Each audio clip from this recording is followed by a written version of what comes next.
I laughed at him. Right there in the coffee shop in front of everyone, I actually laughed. He stood behind me in line with a handful of dirty coins, counting them twice, his fingers shaking. When the barista called next, he stepped forward and tried to pay for my order, my $12 artisan latte, with 73 cents in nickels and pennies. The sound of those coins hitting the counter still echoes in my head sometimes when I can't sleep. I didn't know then that following him the next day would crack open everything I thought I knew about success, about worth, about what it means to be human. I had no idea that a man I dismissed as worthless would become the reason I could finally look at myself in the mirror again. Let me back up. My name doesn't matter, but my routine did. I was the guy in the $1,500 suit who checked his Rolex while you talked, partner at a consulting firm by 32, penthouse downtown. I measured my days in deals closed and hours billed. People were assets or obstacles, and I had gotten very good at knowing which was which within 30 seconds. That Tuesday morning, I was already annoyed before I even reached the coffee shop. Traffic had cost me 8 minutes. My assistant had sent the wrong file for the 9:30. The world was failing to operate at my standards, as usual. The coffee shop was my one reliable thing, my small island of control before the chaos of the day. I knew exactly how long my order took. I knew exactly where I'd stand. I had this choreographed. Then he shuffled in behind me. I smelled him before I saw him, that sour mix of unwashed clothes and cold streets. His jacket was 3 sizes too big, held together with duct tape at the elbows. His boots were splitting at the seams. I didn't look at his face. I didn't need to. I knew his type. Corner beggars, panhandlers with cardboard signs. The city was full of them, and I'd trained myself to see through them like they were glass. I pulled out my phone, scrolled through emails I'd already read, anything to signal I was busy, important, unavailable. The line moved forward. Medium coffee, black, and whatever he's having. His voice came from behind me, quiet and rough. I turned halfway, confused. He was talking to the barista, gesturing at me with one trembling hand. The other hand opened, revealing a palmful of coins. Pennies mostly, some nickels, maybe a dime. They looked like they'd been pulled from a storm drain. "I'm good," I said quickly, facing forward again. "I've got it. Please." That word landed different, not begging. Something else. "Let me." The barista looked at me, then at him, then at her register screen. $12.40 for my usual. His pile of change wouldn't cover a small drip coffee. The people behind us shifted. Phones came out. This was taking too long. I felt my jaw tighten. This was my 8 minutes, my predictable, controllable 8 minutes, and this man, this walking disaster, was stealing them. "Look, man, I appreciate it, but—" I turned fully now, finally met his eyes. They were pale blue, wet at the corners, and they held something I couldn't name. Not hope exactly, not desperation. Something older, tired. "That's not enough," I said, quieter than I meant to. Then, because I was already irritated and running late and tired of the city's endless parade of problems that weren't mine, "But thanks for the thought." I said it like you'd thank a child for a crayon drawing. Patronizing, dismissive. I saw his face collapse just slightly, saw his fingers curl back around those coins, and then, because apparently I wasn't done being the worst version of myself, I snorted. Just a small laugh, barely audible, but in that silent moment between transactions everyone heard it. The woman behind him looked away. The barista's expression went carefully neutral. He stepped back, coins disappearing into his pocket, and I felt nothing. Nothing at all. I paid for my coffee, tipped $2, grabbed my cup. As I walked out, I glanced back once. He was still standing there, not in line anymore, just off to the side. Not moving, not leaving, just standing. Our eyes met for half a second, and something moved through his expression, something that might have been disappointment or might have been pity, for me, which was absurd. I was the one with the coffee. I was the one with the suit. I was the one winning. I told myself that all day, during my 9:30, during lunch with clients where I picked up a $200 tab without thinking, during my afternoon calls. I told myself I'd done nothing wrong. He was in my space, making a scene, wasting my time. I didn't owe him anything, not money, not kindness, not a single second of my carefully budgeted day. But that look, that tired, bottomless look, it followed me. When I signed contracts, I saw his shaking hands. When I laughed at a colleague's joke, I heard my own snort, sharp and cruel. By evening, Sitting in my apartment with its floor-to-ceiling windows overlooking the city, I felt something I hadn't felt in years. Shame. Real physical shame, like a weight in my chest. I tried to drink it away, tried to work, tried to sleep, but every time I closed my eyes, there he was, standing in that coffee shop with his pocket full of coins, trying to give me something, and me laughing in his face. At 2 in the morning, I stood at my window and looked down at the streets, mostly empty now except for the occasional car, the scattered lights. Somewhere down there, he was probably trying to sleep on a bench or in a doorway, while I stood here in climate-controlled comfort, hating myself. I made a decision then, stupid probably, pointless definitely, but I needed to find him, to apologize, to give him money, real money, enough to matter, to do something, anything, to stop feeling like I'd swallowed broken glass. At first light, I'd go back to that coffee shop and wait, and if he showed up, I'd make it right. I'd fix this, because that's what I did. I fixed things. I solved problems. I made numbers work. How hard could one homeless man be to help? The next morning, I was there at 6. Different suit, same impatience, but this time it was pointed at myself. The coffee shop was quieter in the early hour, just a handful of construction workers and nurses ending night shifts. I ordered, sat by the window, watched the street. An hour passed, then 2. I was about to leave when I saw him shuffling past on the sidewalk outside. That same oversized jacket, same broken boots. He didn't come in, just walked past slowly like every step hurt. I left my coffee and followed. I don't know what I was thinking. That I'd call out to him? Hand him $100 on the street? Force my apology on him like it would matter? I didn't have a plan. I just followed, keeping half a block back, feeling increasingly ridiculous. A grown man in a tailored suit stalking a homeless person through downtown at dawn. He turned into an alley. I hesitated at the entrance, suddenly aware that this might be dangerous, might be stupid, might be a dozen things I hadn't considered, but I'd come this far. The alley opened into a small courtyard behind a closed restaurant, and he was kneeling beside a dumpster, digging through a garbage bag. My stomach turned. This was what I'd reduced him to. This was the man who'd tried to buy me coffee. I was about to step forward to say something when I noticed what he was pulling out. Not food. Bottles, cans. He sorted them carefully into a torn shopping bag, checking each one, setting aside anything damaged. Then he stood, hoisted the bag, and kept walking. I followed him for 3 more blocks. He stopped at 2 more dumpsters, 1 more alley, collecting cans and bottles with the focus of someone working a shift. This wasn't random scrounging. This was methodical. This was labor. The sun was fully up now, and the cold morning air carried the smell of exhaust and someone's bacon breakfast from an apartment window. He turned onto a side street I'd never noticed before, despite working downtown for 8 years. Old brick buildings, narrow sidewalks, a closed print shop with broken windows, and there, at the end of the block, a rusted door with peeling green paint. He stopped, set down his bag, and knocked. The door opened. A kid answered. Maybe 7, maybe 8, small for his age. He wore a shirt 2 sizes too big and no shoes despite the cold concrete. His face lit up when he saw the man, and he said something I couldn't hear. The homeless man ruffled the kid's hair, picked up his bag, and went inside. The door closed. I stood there on the empty street, breathing hard like I'd been running. What the hell was this? I approached slowly, carefully, trying to see through the single window beside the door. It was covered with a bedsheet from the inside, but there was a gap at the corner. I leaned close, feeling like a criminal, and looked in.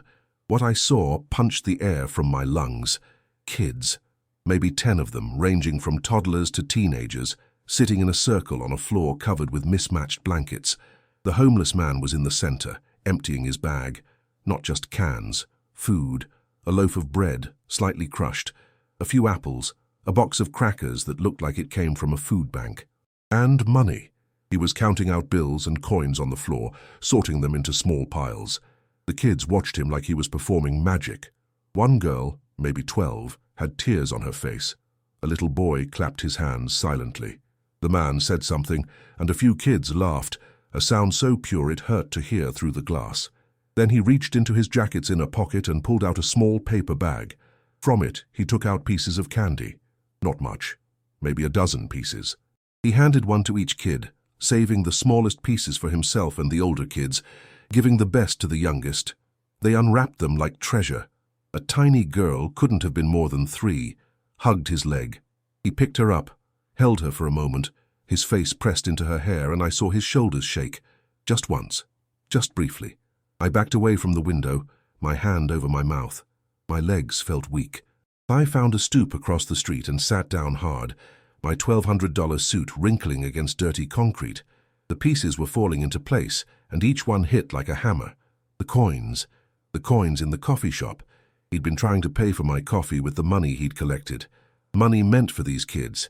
He'd seen me standing there in my suit, with my phone, with my watch, with my everything, and his instinct had been to give, not to ask, to give, and I'd laughed at him. I sat there for 2 hours, maybe 3. People walked past and a few gave me odd looks. Rich guy in a nice suit, sitting on a stoop in the rough part of downtown, staring at nothing. I didn't care. I was trying to understand, trying to calculate. Every can he'd collected was worth maybe 5 cents. Every bottle, 10. He must have walked miles every morning, must have gone through dozens of dumpsters. Hours of work for what? $20? $30 on a good day? And he'd tried to spend some of it on me, on a stranger who didn't need it, didn't deserve it, didn't even see him as human. Eventually, the door opened again. The kids came out in pairs and small groups, the older ones holding the younger ones' hands. They scattered in different directions, quiet and quick, like they'd done this before. The man came out last, his bag empty now, his shoulders bent. He locked the door with a key on a string around his neck and started walking, back toward downtown, back toward the dumpsters and alleys and streets that were his workday. I stood up and followed again, but differently now, not hiding, not sneaking, just walking behind him, trying to find the courage to speak. He led me to a small park, just a patch of brown grass and a couple of broken benches. He sat down, pulled out a cigarette butt from his pocket, someone else's discarded one, and tried to light it with a lighter that sparked but didn't catch. He tried 5, 6, 7 times, his hands shaking harder now, until finally a flame appeared. He took a long drag and closed his eyes. I walked up to him. "Excuse me," I said, and my voice sounded foreign, too loud. He opened his eyes slowly, looked at me, and I saw recognition flicker across his face. The coffee shop guy. The guy who laughed. He didn't run, didn't stand, didn't react, he just waited. "I followed you," I said, which was possibly the worst way to start. "I saw the building, the kids." His expression shifted. Not anger, not fear, something worse. Resignation. Like I'd discovered a secret he'd been trying to keep. "Who are you?" I asked. Though I was starting to understand, I'd been asking the wrong question all along. The right question was, who was I? "Nobody," he said quietly, taking another drag. "Just somebody who's got a place to stay sometimes. Those kids don't." "So?" He shrugged, like it was obvious, like there was no other choice. "You gonna report me? Building's condemned, we're not supposed to be there." "Report you?" The words didn't make sense. "For what? For helping them? For trespassing? For endangering minors? For whatever you people call it? You people. The ones with homes and jobs and suits. The ones who make the rules. I don't have custody, I don't have rights, I'm just a guy who opens a door when it's cold. That's illegal." I sat down beside him, not caring about the bench's condition, not caring about anything except the fact that my entire understanding of the world had just been revealed as a comfortable lie. "The coffee shop," I said. "Yesterday. You tried to—" "I know." He cut me off gently. "I saw you there before. Lots of times. You always look stressed, angry. I thought maybe a coffee from someone unexpected might make your day better. Stupid idea." He laughed, but there was no humor in it. Didn't have enough anyway. That money was for the kids. Most of it. I keep a little back for things like that. Small kindnesses. They matter sometimes. To the person receiving them. To me for doing them. He looked at me directly now. "I was like you once. Long time ago. Had money. Had a life. Then I lost my daughter. Drunk driver. My wife couldn't look at me anymore. We'd lost everything that mattered, but we still had things, you know. House, cars, stuff. And it all felt like nothing. So I left. Or she left. It's blurry now." The morning traffic was picking up. Cars rushing past the park toward offices and meetings and deals. The world continuing its spin while this man sat on a bench, cigarette smoke curling between his words, and explained how life could shatter. I ended up on the streets. Lost my mind for a while, drinking. Anger. Wishing I'd died instead of her. Then I met Marcus. He was 9, living in a cardboard box behind a grocery store. Parents were gone. System lost him somehow. And something just... He snapped his fingers. A dry sound. Clicked back. I couldn't save my daughter, but I could buy this kid a sandwich. So I did. And then there were more kids. Always are, cities full of them. Kids who slip through. Wrong paperwork, wrong circumstances, wrong luck. Some ran from bad homes. Some got left behind. They find each other, they survive. I just try to help them do it a little better. He stubbed out the cigarette on the bench's armrest, carefully, then tucked the butt back in his pocket. That building, it's not much, but it's warm, it's dry, and for a few hours a day they can be kids. Not targets, not problems, just kids. I couldn't speak. My throat had closed up. Everything I'd built my life around, success, efficiency, the belief that value came from what you owned and how you performed, was disintegrating. This man I'd dismissed as worthless, was doing more with 73 cents than I'd done with my last $1 million deal. How many kids? I finally asked. Changes, right now 11. 3 more than last winter. Summer's easier. Winter? He shook his head. Winter's hard. I reached into my jacket, pulled out my wallet. It was Hermes, a gift from a client. Inside was maybe 400 in cash. I took it all out, held it toward him. He looked at the money, then at me, then away. I don't want your guilt, he said quietly. It's not, but it was. Of course it was. I was trying to buy my way out of shame, to purchase absolution with bills I wouldn't miss. Please, for the kids. Why? Yesterday you laughed at me. Today you want to help. What changed? I saw, I said simply.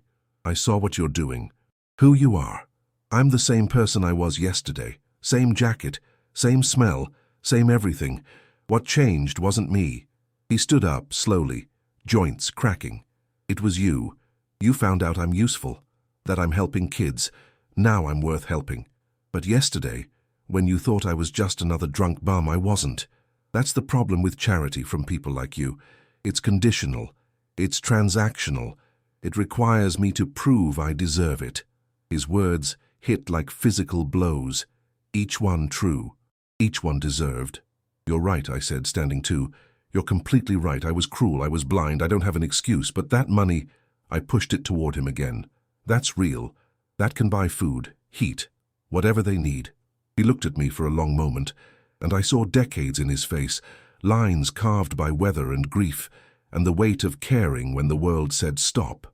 You know what they need most? He asked. Visibility. Not money. Visibility. These kids are invisible. The system can't see them. The shelters are full, the programs are defunded. They're ghosts in a city full of people who walk right past them every day, just like you walked past me. I nodded, unable to do anything else. He took the money from my hand, folded it carefully, put it in his pocket. Thank you, he said, and the words carried no warmth, just acknowledgement. Then he walked away, back toward the alleys and dumpsters, back to work. I watched him go, and something inside me kept breaking piece by piece like ice in thaw. I didn't go to work that day.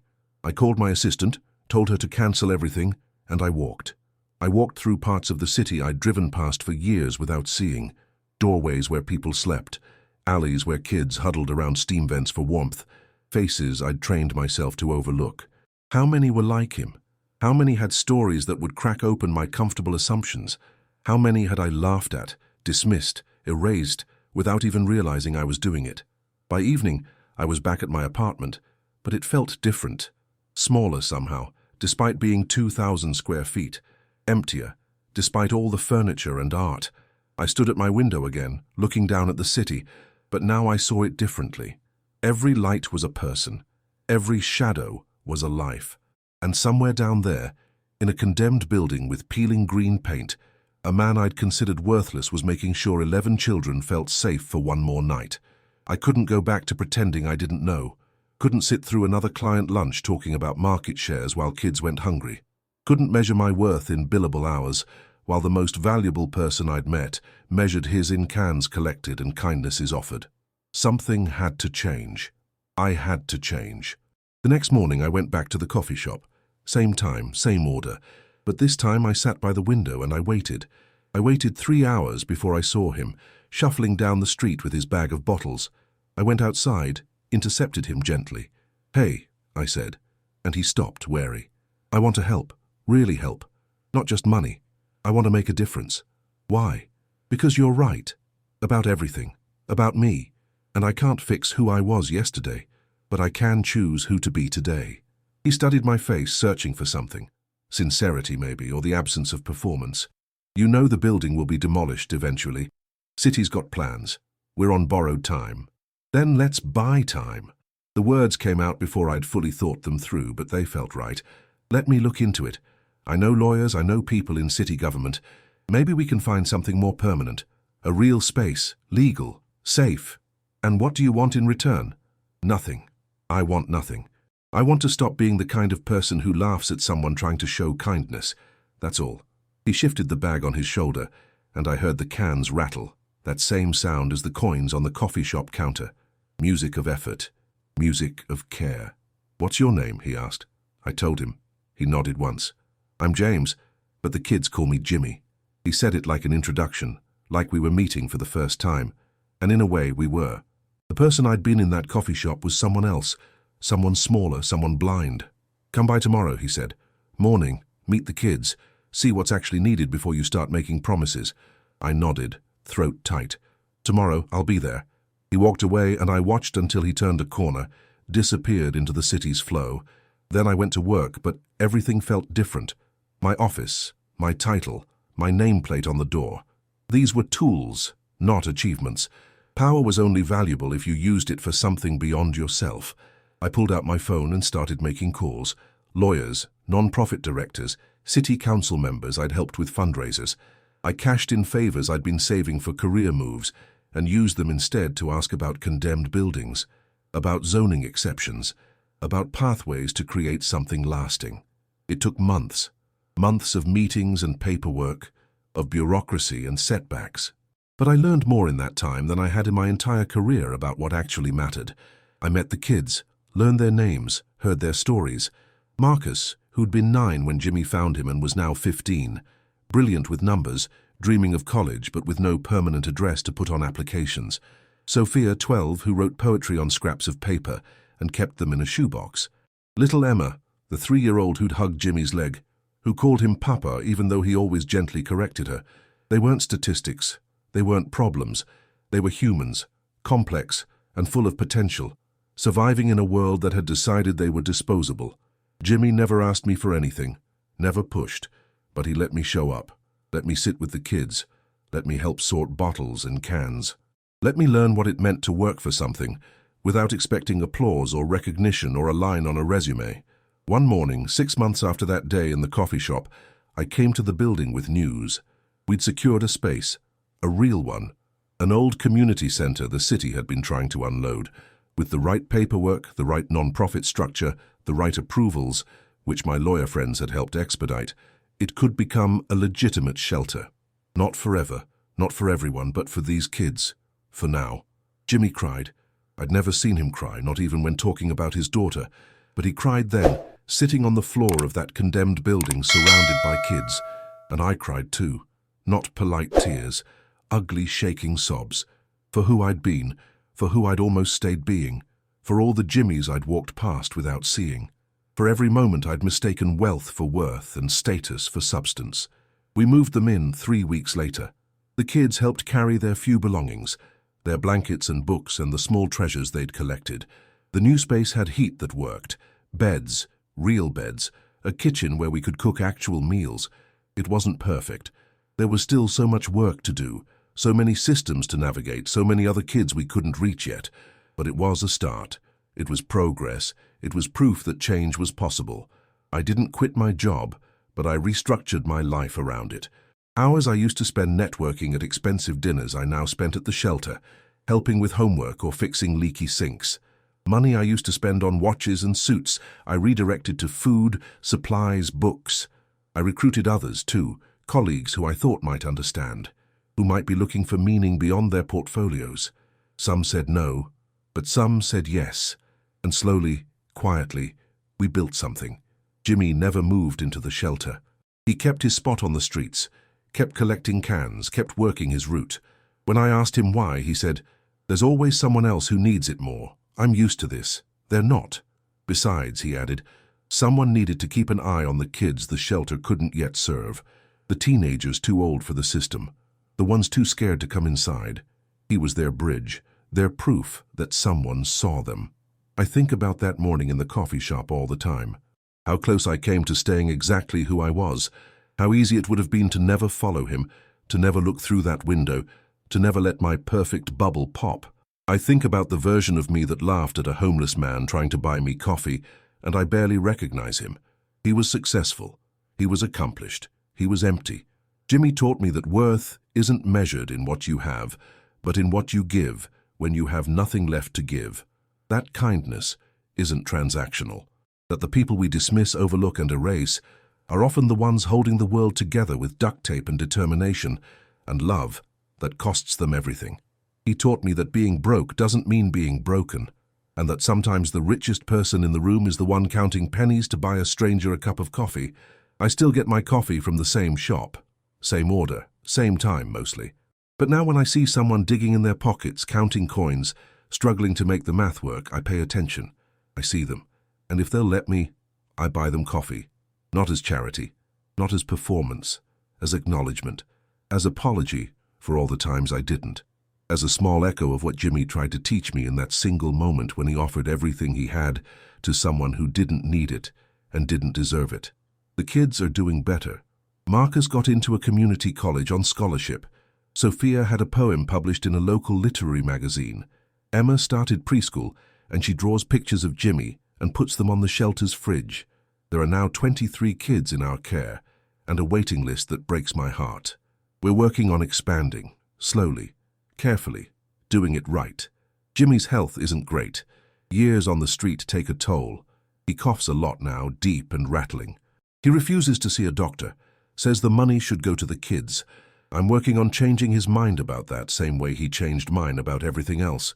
Because he matters, not because of what he does, but because he's human, because he's here, because long before anyone saw value in him, he saw value in others. Sometimes he joins us for dinner at the shelter and the kids swarm him like he's made of light. He tells terrible jokes. He helps with homework even though he never finished high school. He listens when they talk, really listens the way no one listened to them before. And when they're settled for the night, safe and warm and fed, he goes back to his spot on the streets, his condemned doorways, his city of invisible people. I asked him once if he regretted trying to buy me that coffee, if he was angry that I'd laughed. He thought about it for a long time, sitting on the shelter's front steps, watching traffic pass. "No," he finally said, "because you saw it. Later, yeah, but you saw it. And you changed. Most people don't. They go their whole lives never seeing, never changing. You did. That matters. But he's wrong about one thing. I didn't change because I'm special or better. I changed because he showed me what I was, what we all are when we mistake comfort for morality and success for purpose."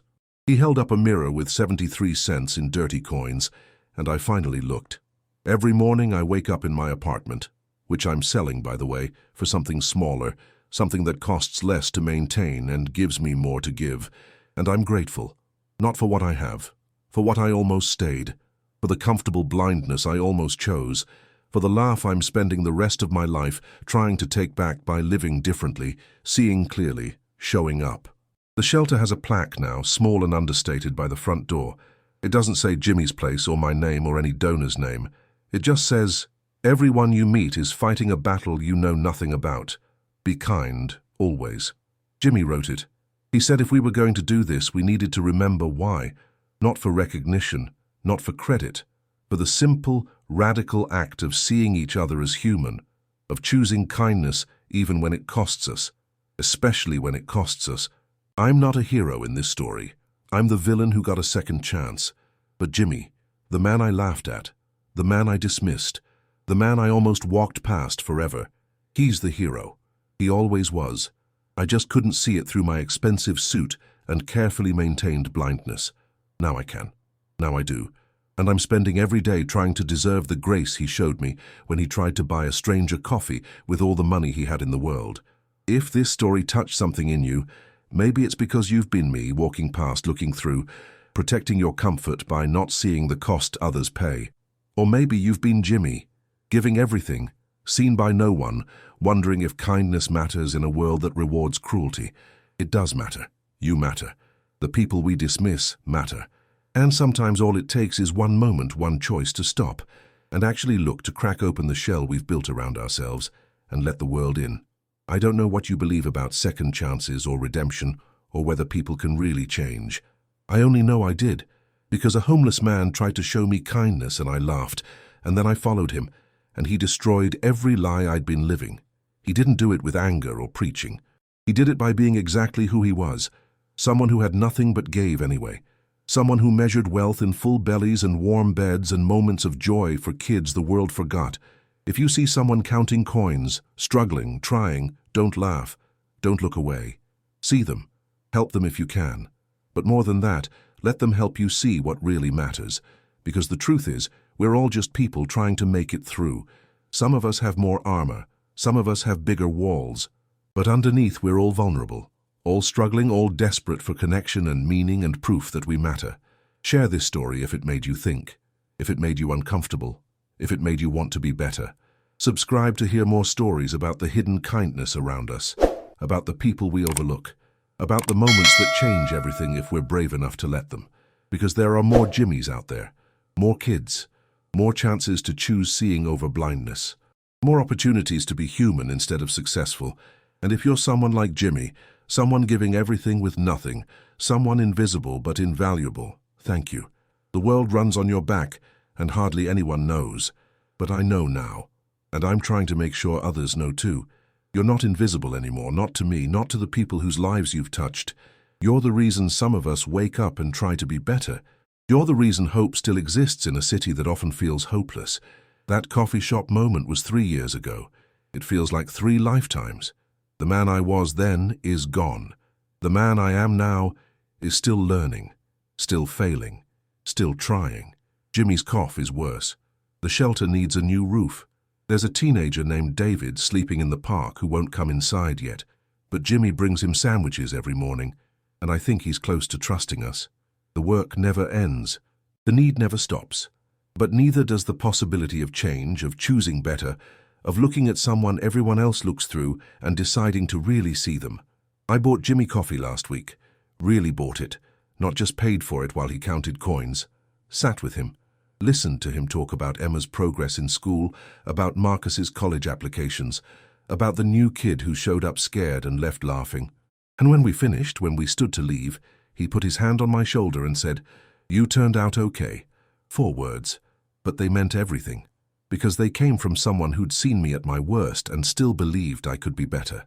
That's what I want you to take from this. Not that I'm good now, I'm not, I'm better maybe, but still learning. What matters is that change is possible, that the person you are today doesn't have to be the person you are tomorrow. That a single moment of actually seeing someone, really seeing them, can crack you open and let light in, and that the people we're quickest to dismiss might be the very ones we need most to learn from. So look, really look. At the person asking for change, at the kid sitting alone, at anyone society has decided doesn't matter. Because they do, they absolutely do, and you might laugh at them, or walk past them, or forget them entirely.